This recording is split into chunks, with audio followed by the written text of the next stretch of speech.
talk to me about a little bit about your relationship with the Lord. In other words, I know it's a private matter, but how did you come to the Lord? You've talked about salvation before in Jesus Christ. What was that like for you, maybe back in the day, in terms of how you kind of processed it? It's funny. It wasn't like that I can tell you there was one explicit second. I was raised in a Lutheran church, and it's a little bit different approach, but I remember that the most important event for me in my religious life was when we make a decision to go through catechism and become confirmed into the church. It was a big event for the family, and that was very clear.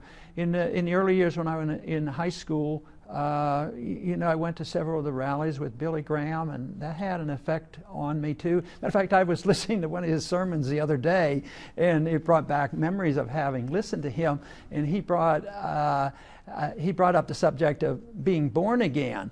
And I thought, well, I must have been listening to him back then, because he says it's different. He acknowledged it's different for different people. Sometimes it's an instantaneous event, and sometimes it's different. And he wasn't. He described his understanding, but he was very open to an understanding of different people. And I thought, well, maybe I listened to him as a teenager, making it so that, we don't have to all say exactly how we have arrived at this point to accept Jesus as our Savior.